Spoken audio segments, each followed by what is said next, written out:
Hi everyone, welcome to another episode of Second Act Actors. I'm your host, Janet McMorty, and I was and still very much am a doctor who decided to simultaneously pursue acting during a global pandemic. Why not?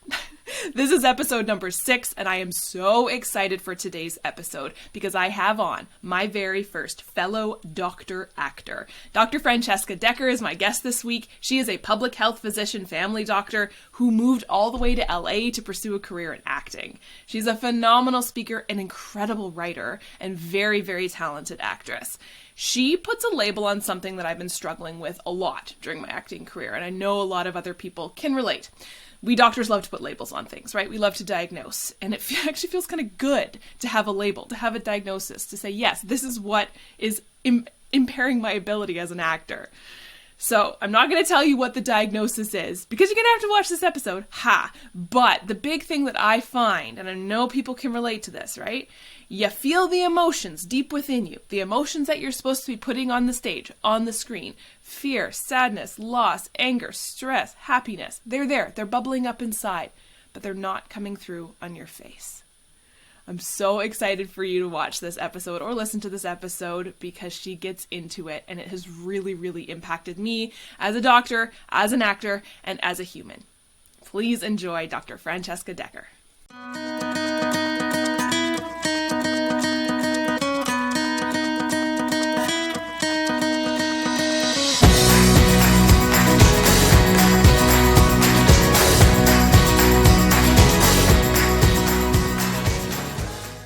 Well, so you and I have never met, right?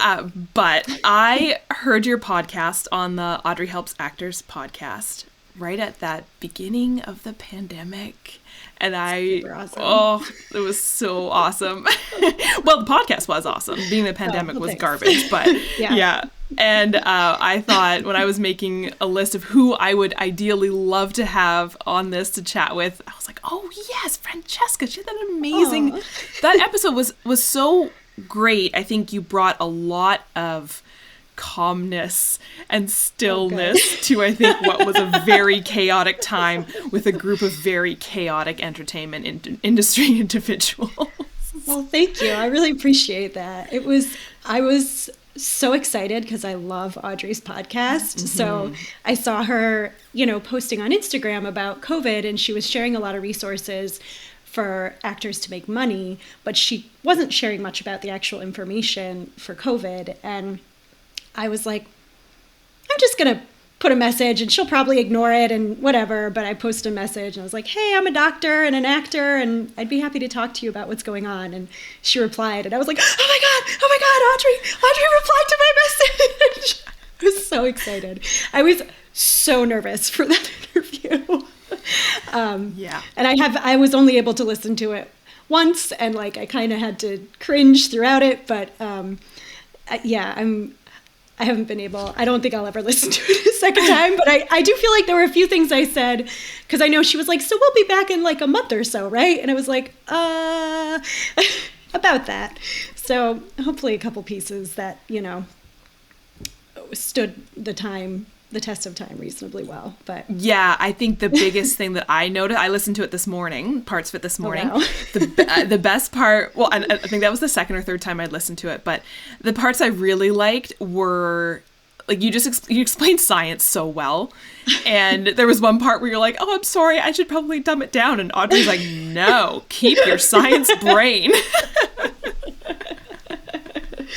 Yeah, she was amazing. I had another conversation with her afterwards, and I'll probably have another one as I actually start going back to acting, which we'll talk about. But ooh, yeah. So we could go on and on about Audrey, yes. But tell me about yourself. You have had a fantastic career, not just in medicine, but in acting. Start from the beginning. Oh yeah. Okay. So I'm a family doctor. I got into medical school and I knew that I wanted to do something in addition to medicine. So I actually got into a public health program first. And I did a dual degree, MD, MPH, and public health was always something I was really passionate about. And even throughout medical school, I kept saying to my now husband. I don't know if I'm actually going to practice medicine. Like, I'm not sure what's going to happen. We'll see. And then I found family medicine, and I loved that it was, you can do a little bit of everything. Not necessarily all at the same time, but wherever your interests take you as a family doc, you can probably find a place to do it. And also from an advocacy standpoint, family docs tended to be very community oriented, and, because we're looking at the family and the setting that the family is in. And so they tended to be a lot more involved and engaged, which was really appealing to me. So I went to residency at University of Rochester, and I did their political advocacy and leadership track, and I did their global health track, and I was a chief resident, and I did a little bit of research, and in my chief year and the year before, I also have always loved to write, and so one of my mentors in Rochester did a lot of narrative medicine, and my co-chief also was really into narrative medicine, and so we ended up doing some it's not quite spoken word, but we wrote stuff and then we read it and semi-performed it in front of an audience. And of course, I loved it. And I also love to teach. And as a chief resident, I got to do a lot of that. And I really studied teaching with my main advisor as a chief, and the ways to teach so that people actually learn. And of course, I've always loved teaching and been sort of critical of teachers, because I have always loved to perform. And so when you have a teacher who's up there just droning on and not actually engaging, I just was always very frustrated by that. But throughout medical school, my third year of medical school and residency, my mom got very sick. And I also had 3 grandparents die, all within 6 months of each other. And then my mom got sick right after that. And after about a year or so, she was diagnosed with multiple system atrophy, which is this chronic neurodegenerative disease. It's brutal. And, in my chief year, which was a 4th year for me, which was nice because I've always been someone who wanted to do everything, and so sometimes had difficulty making decisions about what to do. So the 4th year was nice to give me a little extra time. I talked to my stepfather and I said, Jared, he's my husband, we want to move close to you when you feel like the time is right so we can help. And he said, well, if you don't do it now, I don't think you're going to be able to. And so we moved in. We did take a really great trip first, because I knew that moving back in with my mom and my stepdad was going to be intense. And I, after 4 years of residency and 4 years of medical school, needed a little bit of break. So we took a really great trip, but then we moved in with them for 6 months. And during that time, I started a blog, which was something I'd always thought about doing. And it's called A Human Doctor. And it was about taking care of my mom as a physician. And I named it A Human Doctor because I felt like as a doctor, a lot of the time, I was expected to be sort of like a robot. And as a family doctor, I was expected, and I enjoyed, talking to people about these really intense things that they'd experienced and doing mental health care. But then, whatever intense, painful things were going on in my life had to just kind of be shoved down. And if a patient was sobbing or screaming at me, I had to just kind of keep my cool. And, I couldn't respond there's a point, right? You need to be empathetic, you need to be present, but for the most part, I'm not going to be hugging my patients. And if a patient's screaming at me, I'm not going to scream back at them, So I called it A Human Doctor because I felt like I had sort of lost touch with some of my humanity. And, taking care of my mom was really confronting me with it pretty intensely. So at that point, she was pretty close to bedridden. She was in a wheelchair. She needed help with all of her, her ADLs, all of her cleaning and eating and all that kind of stuff. And we lived on the property, but not in their house. But I took care of her basically 40 to 60 hours a week during the day. And then at night, my stepdad would take care of her. We moved in with them in September of 2015, and she died March 11th of 2016. And it was shocking to me. I mean, it just went so much faster than I expected. And when she died, I was pretty gobsmacked, even though like I knew it was coming. I'm a doctor, like I've done end of life care. I like end of life care. I knew all these things were happening, but I still was shocked. And she was 59 when she died, you know, she was young. Oh. And I'm an only child, like she was my person, you know, and so losing her was really hard. And for that first month after she died, I was kind of just floating. Just trying to survive. I did a bunch of gardening because I felt like something with my hands where I could rip things out and throw things was good. And I took a trip to Florida with my cousins because one of them was in a swim meet down there. And on the way down, I stopped at the airport and I bought a book called The One Thing. As I said, I've always been someone who's done a million things. And so I was like, this is interesting. Let's see what they have to say. What's the benefit of doing just one thing?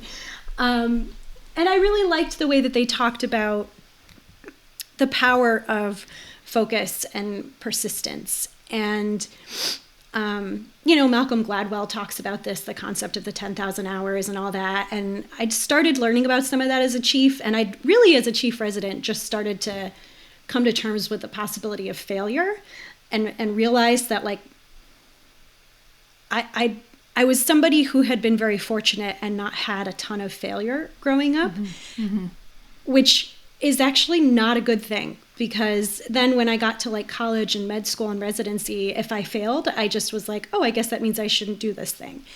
And I like didn't, and in medicine, right, like failure is unacceptable.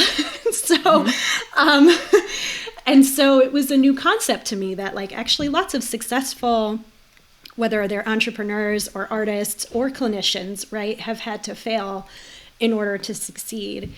And so I read that book and they sort of had this question of like, what is the one thing that you could do that would make everything else either easier or unnecessary? And also, that's like the daily question, but also like, what is the one thing that you can do that, I don't remember the exact question, but it was like for your life, you know, the one thing that you can do that only you can do that would make everything else easier. And initially I started thinking about writing, but then I kind of came to acting and I was like, you know, if I could make it at some level as an actor, I'm not saying I've come to terms with the fact I'm not going to be Jennifer Lawrence at this point, but like, if I could make it to, you know, even a moderate level as an actor, you've got an audience that's paying attention to you. And when you're sharing information about, for example, public health issues, you have an audience, right, that you're reaching that's outside of what you would normally get if you're just a doctor or a public health advisor, right? And I felt like, well, this could give me a different platform. It's something I'd always loved to do. And frankly, kind of just got too scared to actually try it. And my mom had been she had like studied human genetics and animal genetics and was doing her master's degree, was a computer whiz, and like she was a brilliant like science and mathematical mind. And she ended up leaving all of that to pursue her passion, which was to breed, train, and show Morgan horses. And so there was definitely this part of me that was like, oh, I need to follow in my mother's footsteps, you know? And I was reading a lot of her, she didn't write a lot of journals, but I read some of them, and I realized she was really hard on herself in a way that, as her daughter, I was really sad to read, but also was very striking because the way that she wrote about herself was so similar to the way that I have written about myself. And I was like, she would not want me to carry this. And, you know, she'd want me to go for something that I'd be excited to do and to take that chance. She'd have been completely supportive of it. I mean, even throughout medicine, she'd be like, oh, Anne Hathaway gave a speech, you know, and I thought about you up there. Like, she was always just kind of still like talking about it. So, I mean, you know, of course this was a totally naive thought process about the pursuit of acting, but like that's where you start sometimes, right, with a dream. And so I started out with an acting class, which I had actually signed up for before my mom died, and then was like, well, I can't do this. And I went back to it. It was a Meisner technique program, and it just blew my mind. I mean, and I was grieving pretty heavily at that time. And, you know, within the like third class, they had us do an exercise where you're, you know, sitting with a partner and you're just noticing, right? And I don't even think it was necessarily, maybe we were starting to get into emotion. Have you done much with Meisner? I've read the book, but I've never taken any classes. Okay, yeah. Yeah. So like the first part was you just sit and like say the same thing back and forth, right?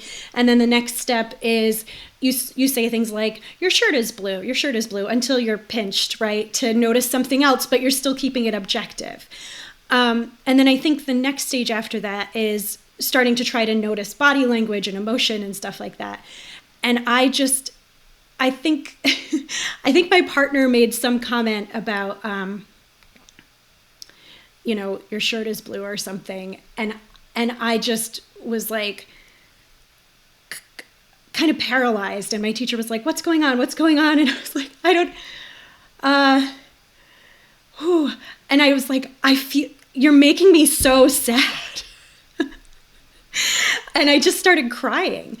And my partner was so just like there with me, you know, like she just, you know, I don't even think she did much because she wasn't really supposed to be physically interacting with me, but just like eye contact, focus, you know, and like, you're sad. And, you know, and it just was like, oh, this is a space where I can have feelings. And it's okay. And not only is it okay, but like with time, I can have all sorts of really messy feelings. And this person isn't going to abandon me. They're not going to run away. They're not going to tell me that I'm messed up for having these feelings. And also afterwards, it's going to be a celebration that like, oh, you had these feelings on stage and they were authentic and you connected with another person and it was amazing and powerful to witness, you know? And it just was like, once I started getting that experience, it was, I told my teacher, I wrote a post about it on my blog, but like, I felt like there were moments where being in that class felt more real than anything else that was happening in my life. Because it was just like honest connection, no bullshit. like one thing that I learned during my first semester with this program was that I smile a lot when I am angry, nervous, worried. And my teacher kept being like, Francesca, you're smiling. Francesca, you're smiling. Francesca, you're smiling. And I would get so angry about it. But it was like, of course I'm smiling. As a doctor, you know, I have to maintain my calm at all times. And also as a daughter, I sort of had to do that. So, yeah, that was how I found it. And I fell in love with it. I started doing plays. And by the end of 2016, I said to my husband, I was like, I really want to move to Los Angeles and I want to do this. And he had seen me focused in a way that I have, and I'm going to say this as a doctor, which is not good, but I have never been as focused as I was at that time.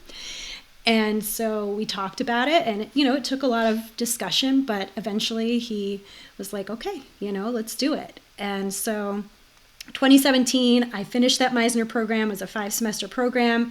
I did 10 plays in 1 year, including putting together like a 2-woman show with a friend of mine. And we like picked out all the sketches and, you know, they were short scenes and we did our own costumes and everything. And then I also did a bunch of student films. I wrote a short scene for my showcase and, yeah, and so we moved to LA in January of 2018. Wow. That is the coolest, most heart-wrenching, lovely story. The whole time I was like, oh my God, one, selfishly, we have so much in common. Two, so much of what you said, I think just connects so many people who've done exactly what you've done. Maybe not like purely like medical school to acting like both you and I have done, but just changing from one career to another. Mm-hmm. I have so much to say. I don't know where to start. I think the biggest thing that I got from just what you said, but also from reading your blog, was the idea of emotional restraint and how tricky that is and how that actually benefits you as a doctor, mm-hmm. but impairs you as an actor. Mm-hmm. And because you have to, like exactly what you're saying, in front of patients, you have to put on a face, a persona, an act, haha. But in front of an audience, you have to completely knock everything like that down. And that's been the hardest thing for me as well, to be like, I am sad, let me show you sad, as opposed to, I'm sad, I'm sad, I'm sad, I'm sad, let me tell you about your blood pressure medications, oh God, right? Let me tell you how sad I am. Right? It's so hard to be like, I can feel sadness, think sadness, but also show sadness. Right. Yeah. Game changer. It is. Yeah. And I actually had my therapist at the time that I was seeing recommend, because you may share this, but like for me, crying on cue is difficult. It's not a thing that I can do easily. And I've worked really hard on it, and I've been able to do it like 5 or 6 times, which has been so exciting when it's happened. And it's exciting, sorry to interrupt you. It's exciting that you're crying. Oh, this is amazing. Yeah. I mean, I've cried a ton, but it's usually not been because I wanted to, right? Like it's like I'm in a scene and my teacher keeps pushing and pushing, and finally like I'm able to have the meltdown and do the scene. But like to get there on my own has been challenging. And one of the things my therapist recommended I do in those first months after, actually, I don't think it was right away. I think it was probably a few months after my mom died, when I was starting to do more acting. And I was like, this is a block that I have and I want to work on it. She was like, give yourself every day 10 or 15 minutes to feel your grief. Play some music, look at pictures, like sit with your grief for those 10 or 15 minutes and just allow it to be whatever it is. Don't try to force it, but just give yourself that space. And I actually felt like as an actor, it was really helpful, but also just as a human being to be like, okay, there's this really intense, scary thing that I feel. And if I don't make space for it, it's going to come out whenever it wants to. Whereas if I allow myself that time to have it, I have it. And I give it the space it needs. And it still might come out sometimes when I don't want to, but it's not as overwhelming when it does, because I've already looked at it. Like I know it's there. It's not a shock when it comes out. Interesting. Yeah. Is there a guilt associated with it? Like with feeling grief? That sad? Yeah, because my gut when you were saying that was, so just as an aside, my mom passed away when I was in my first year of residency. Wow. So I was like, let's talk about more things we have in common. Yeah. But I definitely feel, and I don't know if, again, I have difficulty labeling my emotions myself personally. I can label them perfectly for patients. Let me tell you what you are. But for me, and so I don't know if what I'm labeling right now is guilt, but like that feeling of, I can't express this. I'm strong. I am confident. I excel at everything. I've never failed. Exactly what you were saying. So yeah, maybe it's not a guilt, or maybe it is like a shame of feeling that. I think shame is part of it. Shame? Yeah. Yeah. And I will say, I think some of it too is like, I mean, we don't need to get too psychoanalytical about things, but like, I look back at what feedback I got about emotions as a child, and like, it was not okay for me to be angry, maybe it was kind of okay for me to be sad, but I don't think it was a thing I did very much, and that can't have been because I wasn't sad, right? So like, yes. I think, you know, I'm an only child. I was an only grandchild. I am such a perfectionist. I was voted class perfectionist, right? Like to be that perfect person, you can't have these messy emotions. So absolutely, I think shame is a huge part of it. And also fear of like, if I actually have those feelings, what happens? Like, do they stop? You know, do they just totally overwhelm me? Does it ruin my day? Does it ruin my week if I open up this box of something that's painful? Right. I had a teacher in LA. I was so fortunate. I studied with some really amazing schools in LA, and that's one huge perk of being a doctor. And I wasn't practicing while I was there, but my husband's a doctor. So between the two of us, you know, we had enough money that like I could afford to take classes at some of the best places. And awesome. Yeah, I was at Margie Haber with Diane Charles, who does like the intermediate level courses there. And she, you know, we talked a lot. It was a great class. It was like a really vulnerable, it's so nice. It's like so much of acting is like, let's talk about our feelings and like, why are we vulnerable? Why aren't we vulnerable? And like, let's just break down in front of each other. It was like, whew. And they always say like, if you need therapy, get therapy. But like, let's be honest, there is something very therapeutic about being able to do that in front of other people and like have it be okay. But she talked a lot about, when we needed to have those scary feelings in a scene, she was like, you know, picture that little inner child. She was also a therapist. She was like, picture your inner child who is the one that's scared of doing this thing, right? And like take a moment where you take your child's hand and you're like, okay, this is going to be like a roller coaster. We're going to go down these stairs into this kind of scary place, but we're doing it because actually it kind of feels good, even though it's scary. And then we're going to come back up the steps afterward and it's going to be okay. Like we don't have to stay down in it, you know? And it was just like actually very helpful for me anyway, that visualization. So yeah, and I actually randomly was talking to a friend recently who was like, oh, you know, I realized I needed to reconnect with my inner child. And as she said that, I got really like sort of teary-eyed, and I was like, oh, I actively did that when I started acting again. You know, emotional preparation for Meisner, you like do a lot of sort of visualization of different types of experiences and moments where you have different feelings. And so there was stuff there that I did around like little 4-year-old Chessie, right? Like that was my nickname as a kid. And it like, I found it really helpful, like it to connect to that playful, vulnerable part of myself. And when she said that to me, I realized, so when COVID hit, my stepfather had actually died 3 months before COVID hit, which was really devastating. Oh my God. And then COVID hit, and right before, on March 9th of 2020, which is my husband's and my anniversary, we'd gone out for lunch, we'd gone to a movie, and I had told my agent and my manager, I'd signed with a new manager who was already getting me auditions like twice a week. I was so excited. I wasn't pregnant. I wasn't breastfeeding. I was like, all right, 2020 is my year. I'm going to go all in on acting. I am ready. On March 9th, I said this.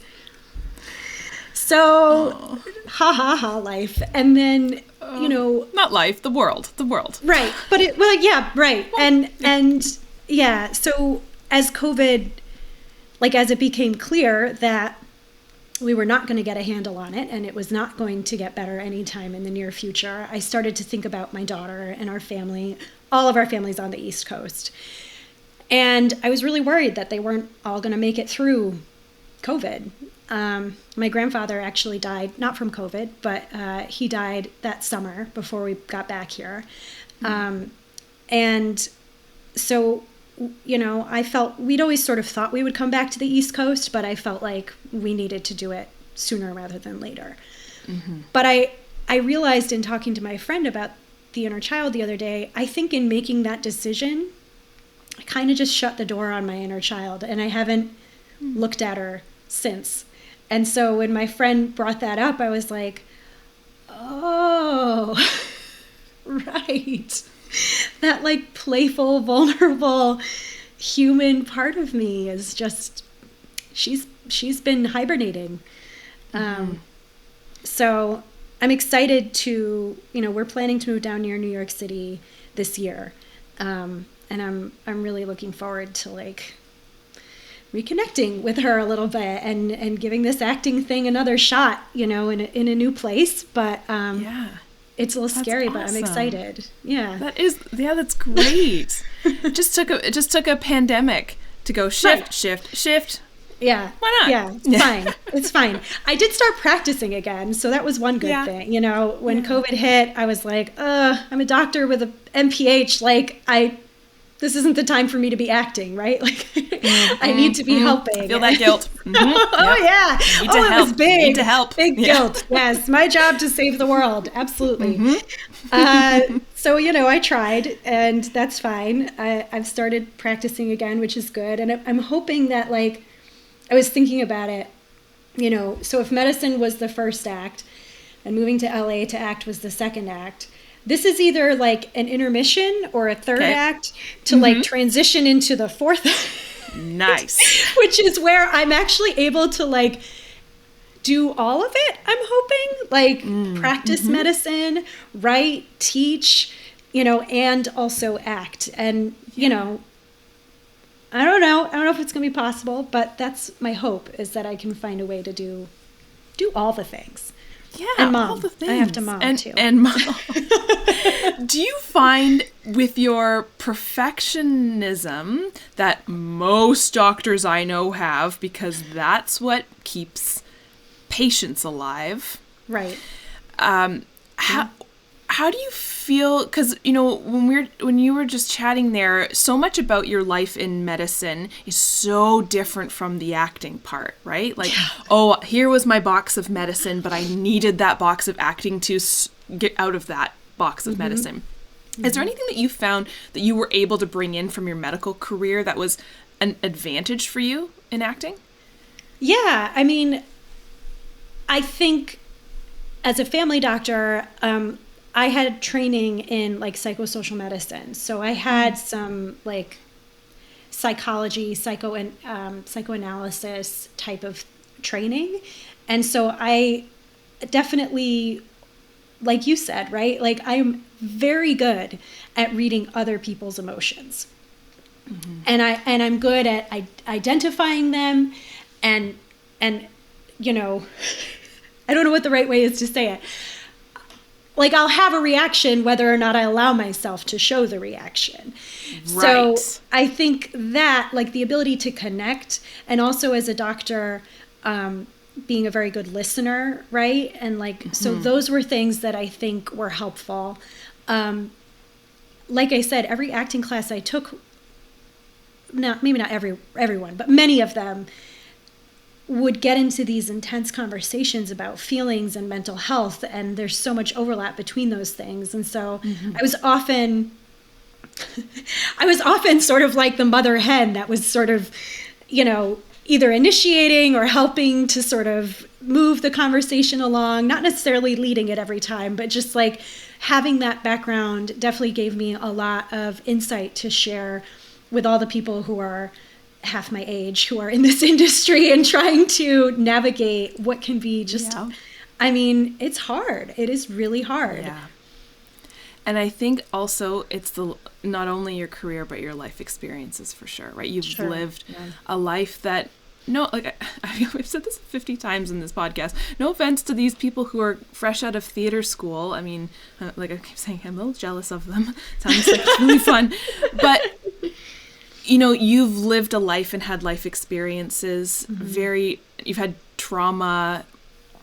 I remember being in an acting class and feeling selfish for pulling some of the grief that I felt from when my mom passed away and being like, I'm using that to further my acting career.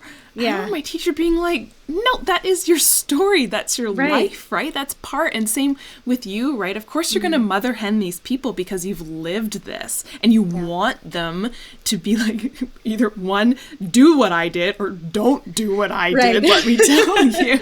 Yeah. And I also think being a little bit older,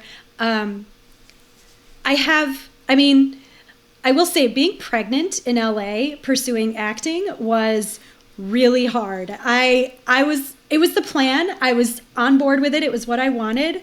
I didn't anticipate how hard it was going to be to see my body transform in ways that I had no expectation or control over. And to do that in like an image-based, while starting in an image-based industry in a very image-oriented town was really, really hard. And, but with that being said, I went there knowing that like, that's what it was going to be. And I had more, I think just a little bit more comfort with like, okay, I am who I am. I'm not saying it didn't sting sometimes. I'm not saying it wasn't hard, but like, you know, at this point, I'm a little bit more comfortable in my own skin. I'm a lot more comfortable in my skin than I was 10 or 15 years ago. And that reads when you go into an audition, you know, they want people who are comfortable with who they are because that's who they're casting. And so if you come in looking one way and, you know, they cast you another way and you can't make peace with that, like, that's going to make it hard for you to move forward and be successful. So I think there was some, you know, some help on that end as well. Yeah, absolutely. And especially in an industry where we as women are not allowed to age in North America, right? In the UK you can, but yeah. And was that a big surprise? Was that pretty LA focused, do you think? Like, or did you notice that when you were doing your stage work before you moved? Well, it's hard. It's, you know, it's apples and oranges, right? I was in a tiny market doing amateur theater and amateur, you know, student films. One of my favorite resources, other than Audrey, is Bonnie Gillespie. Have you read her stuff or looked at her stuff? Okay, why is that name triggering in my brain? She does self-management for actors. That's her. Maybe. Book, Yeah. Okay. her Yeah. brand. Yeah. Oh, if you have never read her book, you must read her book, and you definitely should check out her stuff. She's gotten a lot more into astrology lately, so you know, I think for some people that's a great fit. For other people, it's not. But she's a casting director who has been in the industry for I think like 20 years at this point, and she really writes to like it's self-management for actors, right? It's all about like you taking charge of your acting career. And part of that is knowing what your brand is and doing the work to figure out what your brand is and making peace with your brand. She talks a ton about actor mindset and like mental health and enoughness. But then also about how to get all your tools together, you know, researching agents and casting directors and managers so that you're finding the people that they're going to be excited to have you, right? Her stuff is just, as a person who like had no idea how the industry works, I found her book and then I did her like Get in Gear for the Next Tier program. I found those super helpful. And she talks about the difference between like a minor market and a major market. And basically in a minor market, you know, you can play anything because there's not that many people. I played like, you know, like this old woman who went around and like killed this guy, right? I played the Wicked Witch of the West on stage, which was like one of my all-time favorite roles that I have done or ever will do. You know, I was in Skin of Our Teeth and I played the like, I think she's like 8, like this 8-year-old girl. Like, so like the breadth of what you get to do in a minor market is just so much bigger. When you get to a major market, the major market of LA, you know, you need to like get so laser focused on what your brand is. And Audrey talks about that too. And it was weird for me because before having a child, I sort of passed for being in like my high 20s, maybe early 30s.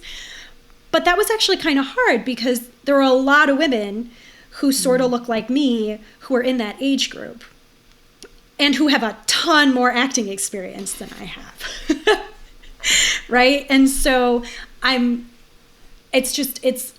can do some of the like lower tier stuff because a lot of those women have already moved up. They've done the lower tier. They've moved ahead in their acting career. But I was sort of it was just kind of a weird space because of how I looked versus like who I actually was. Now that I've had a kid, having a kid ages you a little bit, whether you like it or not. And I'm going to tell you this because this isn't airing for like another 3 or 4 months, right? Correct. So I'm pregnant with my second child right now. Wait, hold on. Medical training coming in. Are we excited about this? We are, yes. Okay, good. Congratulations. Congratulations. I just remember learning that in medical school. It's like always asked if they're happy about it first before you say congratulations. Definitely. Congratulations. Yes. Thank you. But it's still, it's still hard. But part of what I said to it's just hard for me when my body does this. But I did say to my husband, I was like, if I could, I wanted to do it this year so that like we move and I'm not pregnant, or maybe I'm only a little pregnant for a little bit. And then like the breastfeeding thing was a whole thing. And so like hoping that after like that first year of being in our new place, I can start going again because, it does kind of blow up your life a little bit having a kid. I liked to convince myself that it wouldn't, but it totally does. So yeah, I don't know. I don't know. I don't know if it will be different in New York from LA. But LA definitely is, the Super Bowl of acting. And so, if you're a pregnant woman, then that's what you're doing. You're being a pregnant woman. And that's your role. That is. And my big break in LA was that I booked a compression sock commercial when I was 38 weeks pregnant. Fantastic. I am still non-union, and it was a non-union commercial, but that commercial gets aired in like every hospital. It gets aired at like 2:00 in the morning. So it is the thing I have gotten the most like messages. People are like, "Oh, I saw your commercial." That is fantastic. Yeah. It was fun though. It was a lot of fun. I remember I posted on my Instagram about it because like, they had all the different clothes for me and everything. And then the thing that got me was I was sweating because, you're under the lights and I was nervous or whatever. And they had somebody who came over. Right, exactly. 38 weeks pregnant. Yeah. I had somebody come over with a hairdryer, blow drying my armpits. And I was like, I have made it. The best job. I have made it. It's like the equivalent of like fanning Cleopatra. It's amazing. I was like, you don't have to do that. He's like, no, it's fine. This is my job. Because you can't have sweat stains on camera. Like, no. Okay. That's go for amazing. It. Thank you. That is fantastic. It was great. Is there anything that's really, besides the news you just gave, but is there anything that's getting you excited for the year to come? I'm in Toronto, so probably very similar market to New York in the fact that you're competing against the most beautiful people in the world, Los Angeles, who it's beautiful and sunny all the time, and everyone's sun goddess, and we're like minus 30 and cold and gray, and I'm just pasty. Anyways, how can you compete against these people? I think that's what New York is probably kind of like.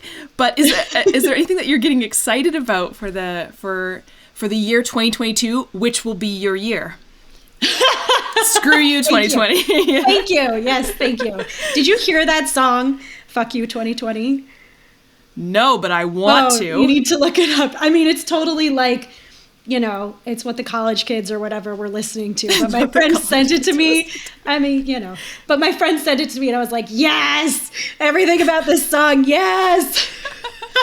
That is the chorus. Fuck you, 2020. Oh, I love it. Oh my God. But when you listen to it, like the lyrics themselves are pretty silly because I think it's things like, I don't mean to be dismissive of this, but I think it was like her cat died. It's like, there was like, racial reckoning, global pandemic, human beings dying, but okay, but whatever. The chorus is excellent.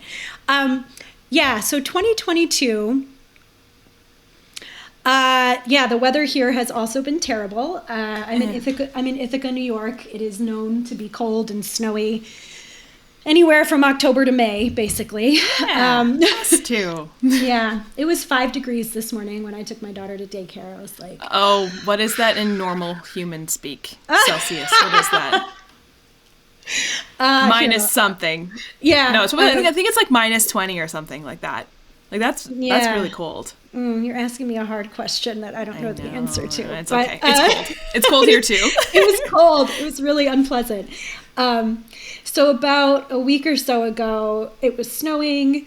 It's been snowing all month. And, last year we moved back here and we got a 3-foot dump of snow all at one time. I think that's around 1 meter, right? Mm-hmm. Correct. Yeah. Thank you.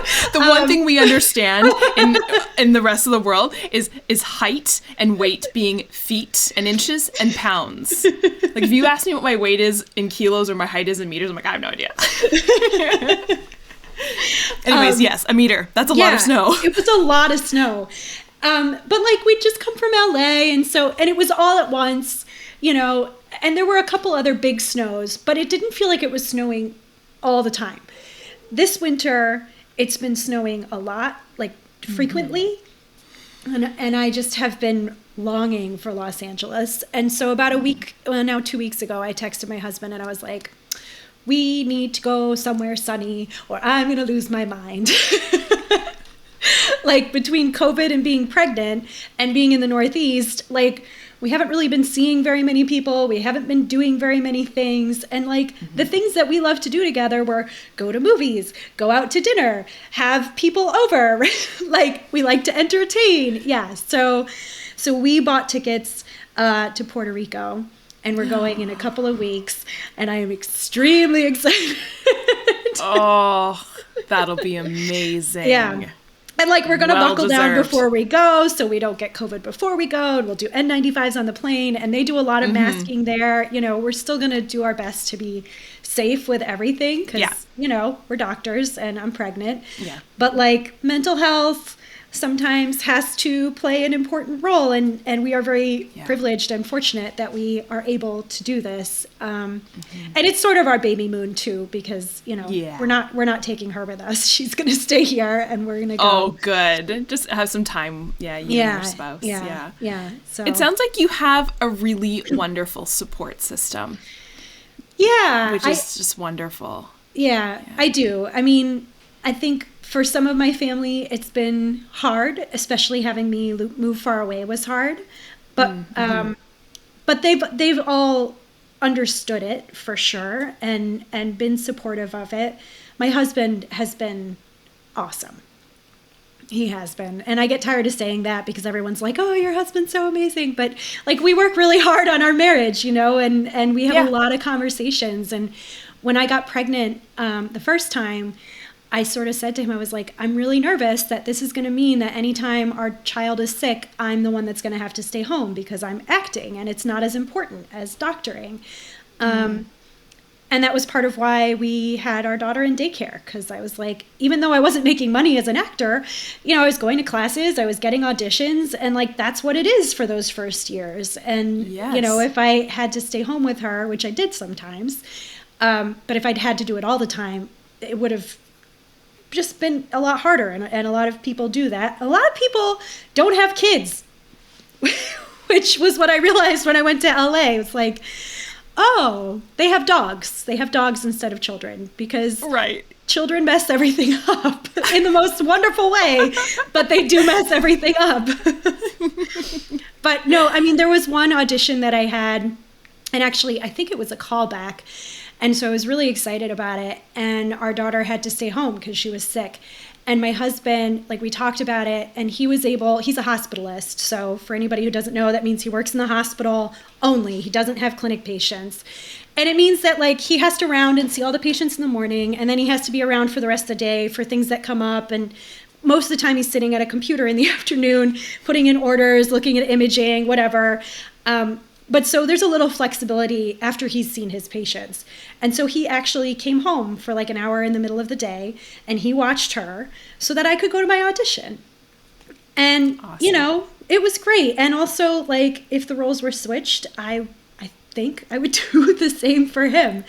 But yeah, I mean, that was important to me in a partner, to have someone that like was going to really be equal on these things. Yeah. I love what you just said there. That really ties into, there is that weird mindset, right? I think everything in acting is so high stakes for the way you're supposed to act in the scene, right? You're supposed to bring in the stakes, the higher the stakes, the higher the stakes. But it's not real life. It's not that high stakes when it's compared to what we do for a living in our doctor jobs. Mm-hmm. So there's this weird disconnect between doctor, actor is not as important. Right. And I think that brings in, I know, some guilt for me as well, for sure. I mean, my husband is a ICU doctor. But I love what you just said about if the roles were reversed, right? Like if he was the one pursuing acting and I was the one doing the doctoring still, which I still am simultaneously doing it, 100% there would be the support there. Yeah. I'm rambling, but I love what you just said there. I love what you just said. Yeah. Mm-hmm. And I think it's also interesting. I don't know if this is true for you, but one of the questions you had sort of sent me ahead of time was what was the biggest surprise about acting? Mm-hmm. One of the things that I was surprised about when I started really looking at acting as like a professional option is that A, you need to make yourself extremely available, and B, you cannot cancel once you've booked something, right? Yeah. Like, because there is no if then to acting, there is no if you do this, then you get that. Your reputation is one of the most important things you have, and the relationships that you have. At least this is what I've heard and how it seems to me. And so like, if I don't have my act together, but like if I don't have my shit together, right? And I say I'm available for something, and then either I'm wrong and I'm working that day, or, and this is where for me as a parent, I get freaked out, my kid is sick and I don't have someone to take care of her. Yeah. That feels like it's a really big problem. And while that's true in medicine too, right? Like I remember my friends in residency who would like go to work with an IV, like give themselves a liter of fluid because they were so sick and they didn't think that they could go home. And COVID has certainly like just pulled the sheet back on all of that. But in some ways, I'm a little more comfortable saying, oh, I can't come in today to see my patients, as long as like there's not going to be a life or death thing there, than I would be to say, oh, I can't come in for this thing that I've booked, right? Like, which is crazy on the one hand, because it's like, it is life or death versus not. But it's just what the importance is of that one day. Yes. Is totally different. Yes, totally. Because if that one day was your first whatever, and you can't be there, that sucks. And like, it could really harm you. So that was, can't reschedule. Yeah. Yeah. And like, I think people can be understanding of having kids, and I'd like to think that that is starting to shift in the industry, but it's still kind of, that's still a thing that I don't see as much about, right? Like that's still a thing that I don't think there's as much discussion around. And even just when you look at the stories that are being told, like The Lost Daughter, right? I don't know if have you seen that? So I'm going to do a spoiler, but there's this moment where, Olivia Colman confesses, quote unquote, that she left her children for a couple of years. And this other character asks her what it was like. And as she said it, I said it. Amazing. Yeah, of course it was. There's no question in my mind that it could have been difficult and also completely amazing. But I think like those kinds of stories of like parenting and motherhood and being a whole complete human being after you have a child, especially as a woman, those are just starting to come out. There's only a few shows and movies that I've seen that really try to take that on. And I think to some extent in the industry, I mean, I'm still so low down on the totem pole that I have a lot of concern about that, right? Like, I don't want to assume that if my kid has to stay home, I'll just bring her on set with me and it'll be fine.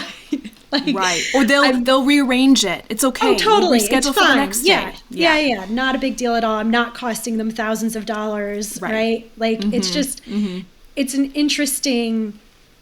So there's stuff there with the entertainment industry that I'm still trying to understand, and that I think is is still, I don't know how much it's shifting, but I think it's shifting a little bit, you know, and whereas with medicine, especially family medicine, right? Like there's much more awareness and acceptance and understanding that like, yeah, this is part of what happens. Yeah. Breastfeeding is another place. I'll just put one last thing out there about that. Yeah. So I did some background work, which was super fun. And like, I got to, you know, it was just, I got to see some of my favorite actors and like be, you know, in a scene with them. So I did this one sitcom, and I was, I needed to pump, and I like run up to the PA who's, you know, 18, and I'm like, so, so I'm breastfeeding and I need to go pump. I need to go like take care of that. And they're just kind of like, okay, that should be fine. But like I run out to the parking garage and I like plug my little pump in, and I'm just sitting there like, okay, here I go for half an hour, like pumping in this random parking garage. And I'm kind of sitting there, and then this like guy walks up to the car and he's like knocking on the window trying to talk to me. And I'm like, oh my God, what's happening? And he's like asking me some question, and I just was like, I don't know, go away. You know, it's just like, I can't stop every however many hours to pump when I'm doing background, right? Like I'm not important enough on background to be like, excuse me, I need a break. Whereas in medicine, now granted, I'm more important in medicine as, you know, than I am as a background actor, but like it's built in. I have that protection. Of course I can have the time to go and do that if it's something I need. So yeah, it's been very interesting, just like being part of and exploring these two completely different worlds, and then adding like new motherhood into that as well. Yeah. New motherhood, new city. Right. New job. That's incredible. Yeah. That's incredible. And in a city that, like you were saying, everyone has dogs, no one has babies. Yeah. Yeah. Oh my gosh. Yeah. I'm so excited for you to well, this sounds so patronizing what's coming out of my mouth. Like, I'm so excited for you to get back into acting. I did not mean for that to be so patronizing, but no. That's really cool. I remember when God bless my dad, when I was kind of feeling pretty burnt out during peak COVID times. Oh yeah. And was ranting to my dad about the state of the world and state of medicine and blah blah blah, and he goes, "Oh, you're not journaling anymore, are you? You're not writing stuff down." And I was like, "Oh, you're right." Yeah. Because I thought I need to be doing the doctor thing right now and everything else is secondary. Yeah. But then that harms the doctor thing. Totally. Yeah. I felt like when the year before I moved to LA, I was practicing medicine 3 days a week, doing student health, I'm doing student health part-time now. And then, like I said, I was doing a ton of other acting stuff. And I was so much happier as a doctor because I wasn't completely buried in medicine. And I actually was doing something else that was just for me because I loved it, right? And so that was really informative too. And I've really gotten into I am big on the self-care bandwagon at this point. And for physicians especially, I mean, for healthcare providers, right? Like across the spectrum in healthcare, that self-care thing, you know, a lot of us weren't doing it this past 2 years, and we're seeing the fallout of it now. And absolutely. Yeah. For sure. I want to hear your story. I know this is a good place to hear it, but I really do want to hear your story too. It's funny. I had a friend of mine who's also an actress was saying the same thing. She's like, "I want to interview you." Yeah. In a nutshell, though, I'm shocked at the parallels between honestly our two stories. But yeah, did the theater band stuff in high school, was in the plays and all that stuff, and then science took over the brain and did, bachelor's, master's, medical school, residency, fellowship, and was so one-track minded for so long until my mom got sick. And but then it's like I got even more one-track minded when she got sick and passed away, because I just didn't want to. It wasn't even like I was like on the road. I was like in a tunnel. I was like, nope, medicine is the only thing that I'm allowing in right now. Else. Yeah. Nope. Yeah. And then that completely took over my brain. And then the pandemic hit, and I burnt myself out because you can't stay in a tunnel like that for forever. And so I started taking improv classes and performing with an improv group. And that was terrifying, because that's the complete opposite of medicine, where everything is free and there's no rules and no algorithms. And I was like, then it just spiraled from there, and it's been awesome. I simultaneously am still a doctor and acting, because I do, pandemic aside, really enjoy the medicine that I get to practice. And I think, just like you were saying, it informs my acting, and acting informs my medicine. And I think it's tough because I've been told there's a lot of people who like to give advice in the acting world and in the medical world. I've been told lots of different things. I don't really know what the right answer is, but I think it's more finding the right answer for myself. I've been told, like you were saying, acting and medicine, you can do things very easily, flow them together. But I've also been told you can't put each foot into different buckets, because then you're only giving a certain percentage to each one of those buckets. And you need to whole hog into your acting or whole hog into your medicine. So I don't know. I don't have a good answer. I haven't figured that out for myself yet. But it's fun. Acting class is really, really fun. Like what you were saying. And I think what has been really helpful is therapy, of course, but also digging into your emotions in acting class, but realizing that I can, because I've been through so much therapy. So I'm not going to go into a big dark place if I'm bringing up the grief that I have experienced. I'm bringing up the anxiety that I've experienced before. More rambles. No. Yeah. Wait, I have a question for you, because I found one of the things that I struggled with when I was in LA, and that I'm still trying to figure out how I'm going to do this when we move. Because there's this feeling that, like, you can't do anything else if you're acting, right? Which is ridiculous, because every actor starting out has to do other things because they're not making any money as an actor. So like, survive. That's just not true. But I do think there's a difference between somebody who's a waiter or, selling clothes, and their boss understands that, like, oh, I got an audition, I have to leave, right?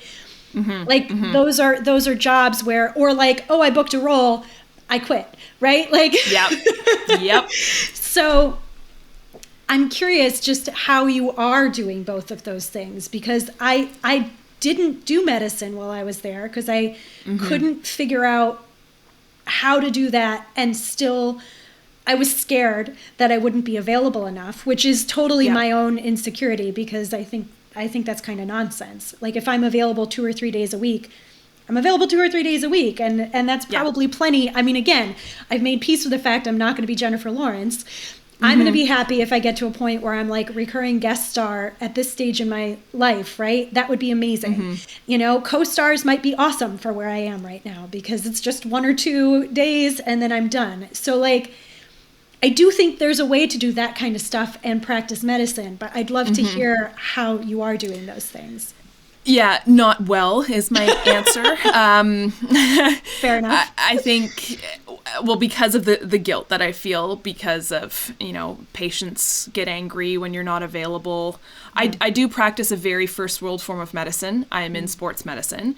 So it isn't like there's anything dire, which I think helps with this, because there is the understanding from colleagues and from patients for the most part, and my wonderful staff that we can push things around. I also do something called surgical assist, which I don't know, is that in the States? Yeah, where I don't know. I'm on call, and I get to pick my schedule when I'm on call. And if a surgery needs an extra set of hands, the surgeon calls in the surgical assist. Fun. So that's very flexible. Jealous. I'd love to do that. It's so fun. I love it. Again, working with your hands, like you're talking about with your gardening, right? Yeah. And also the collegiality of working in the hospital is just is so fun, especially the gallows humor during the pandemic has been great. Yeah, I'm sure. So I think, but to be honest, and I'm going to kind of toot my own horn here, I've done that on purpose, the flexibility. Right. I've made my practice like that. I did family medicine training and then decided to do sports medicine instead because I liked that flexibility. But also I do have days in the week that I have completely off that I've said, this is the day that I'm focused and committed on acting. Right. I know I can't, it's not perfect, right? Like I have an audition that I got late Friday night and and it's today, right? And so things all have to get futzed around. Sure. But I'm not in a huge market here in Canada. Like Toronto is moving a little bit, but having that day to say this is my day to do acting and not feel guilt about it has been really, really key and lovely and helpful. But I think it's really tough. I think I messaged you about this, but I need to, if you're on Facebook, there's a lovely doctor actors group. Yeah. Where there's a lot of people who, well, not a lot because there's not many of us, but who've done who are doing the doctor thing and doing the acting thing. Yeah. I think it is a bit easier here in Canada because there isn't, the market's not so big. Yeah. I keep waiting for Dr. Ken to spell it out for us. I know. He's honestly, no offense to any of my other guests, everyone's amazing. He's the ultimate. Yeah. He's the ultimate Understandably. Get. No, it's true. Slide into his DMs. I really want to know how he did it. And he doesn't talk about it. And I know, it's really annoying. A lot of the doctors that I know who are acting are pathologists or they're a type of doctor that does have a lot of flexibility with their schedule. Right. But he was a clinical practicing, was an internist, I think, right? I think he was an internist, So I'm how did he do it? I know. But I'm sort of leaning towards maybe trying some telehealth over this next year, which was what I was looking at before. And sort of, like you said, having 2 or 3 days each week that I'm these are the days I'm available and see what happens. And at the very least, I can do background, right? It's not my goal I've done in a ton life, of background. But it's so fun. I mean, sometimes it's not. But a lot of times you meet great people.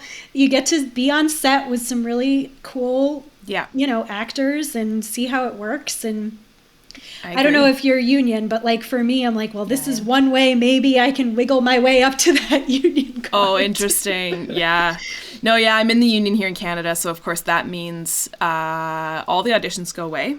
Because now competing against, as you were saying in LA, same here in Toronto, I'm now competing against people who've been doing this since they were born. Yes, literally. All right, here we go. This is now the Olympics. But as Audrey says, you want to compete in the Olympics with the Olympians. Right. This is the goal. Right. But I love doing background. I did a ton of it. Yeah. I still do some. It's great. It is. It's fun. It's a way to be there and see things. And I don't know. It's, I'm excited to be back near a city where there's, I did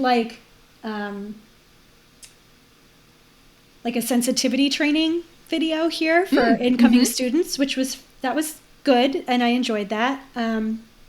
But between being pregnant and COVID, I haven't been up for. That's it. That's all I've done in the last 2 years. And so it does feel, it's kind of fine. When my therapists have been so tell me what comes up when we talk about acting, I just start sobbing. So okay, this is the thing I need to get back to. And now that I've been practicing again, and I also am doing some public health stuff, and I'm writing. I did this Harvard Media and Medicine program, which was really cool and might be something you'd want to check out as well. Cool. So I'm trying to find my way to have all this balance, right, of all these different things that I love doing. And I think there is some truth in if you want to be Jennifer Lawrence, you probably do need to have both feet in one bucket. But that's not the only way that you can be an actor. And depending what your interest is, and depending on what feeds you, right? Like, you can still be an actor who makes money and gets on TV or film and has a rewarding career as an actor. And you may not be that person that the paparazzi is watching outside, but that might actually be good, you know, and also be able to do other things if that's what works for you. This is what I'm telling myself, so I'm hoping that it's true. I think that's 100% true, right? It's changing your mindset, right? Yeah. I mean, into what, like, and goal setting and putting yourself back in the tunnel. Nah. You know what I mean? Like finding what serves you and going down those lanes. Yeah. And focusing on that as opposed to just kind of pick from all over the place. It's streamlining. That's the word I'm looking for. Not a tunnel. Streamlining. Yeah. Oh, that's exciting. That's awesome. Is there anything else you want to add? Words of wisdom. This has been like an hour of words of wisdom. Holy crow. Oh boy. Trying to think if there was anything else as I was thinking about this. No, boy, I better be really wise now. Right? Give me the wisest words of wisdom you have. I'm just trying to think if there's. I don't think so. I think we've talked about a lot of the stuff that has kind of gone through my mind in the last couple of years. I think acting is also a space. So here's one other thing I'll say. I don't know if it's a word of wisdom, but just a thing I'll share. Pregnancy is a time where I think women are often kind of invisible, which is funny because they're so visible, right? Yeah. I was told when I was pregnant in LA that, and I was taking a class in comedy, and I was told, well, when you're pregnant, you can be as sexy as you want. And it's funny because pregnant women aren't sexy. And I was like, ouch. Whoa. Yeah. But it's kind of true, right? Like when you think about the way pregnancy is portrayed, like it's never portrayed as sexy. No. Yeah. And I've talked to my husband recently about like when I personally am pregnant, it's this really weird experience where I just feel very disconnected from what's happening physically to like what I'm used to in my brain. And I realized some of it is feeling kind of powerless. And I in thinking about that and like what makes me feel powerful, I realized acting was a space, particularly being on stage, where I just, God, right? Like it's powerful, but in like the best way. Like, you know, you're there and you're there because you want to be, and all eyes are on you, and you get to be a different person. You get to have all these feelings. You get to move people. You get to help people, right? Like, if anything that the pandemic has shown, it's the importance of art for survival. I mean, I just I think that I think that acting is a thing that can be very empowering and very powerful. I don't know if those are words of wisdom. You know, it's just something I've been realizing myself recently. Yeah, absolutely. I think that's so key, right? Yeah. It needs to be said and repeated. I know, at least in my brain, when I start feeling my job as an actor is not as important as my job as a doctor. Yeah. Which is not true. Yeah. Oh, Francesca, this was amazing. Thank you so much for taking time out of your busy day, busy schedule as a mom, as an actor, as a doctor. I appreciate it so much. It's my pleasure. I was really, honored that you reached out, and this was great. And I would love to talk more and stay in touch because, it's a weird journey that we have chosen. It really is.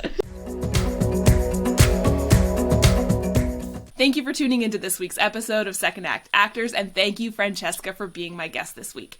Everyone, check out her blog, A Human Doctor. She's an incredible writer, and she writes more in depth about all the issues and all the things we were discussing in this episode.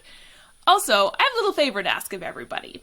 If you could, write a comment, like, and subscribe this podcast. What it does is I have found out there's an algorithm What this does to help feed the algorithm monster is it helps other people find this podcast if there's more likes and subscribes and comments. That would be really helpful because it helps get the word out, helps other actors, helps other second act actors. Anyways, I hope you enjoyed this week's episode. Thank you again to Francesca, and I hope you'll tune in next week for another episode of Second Act Actors.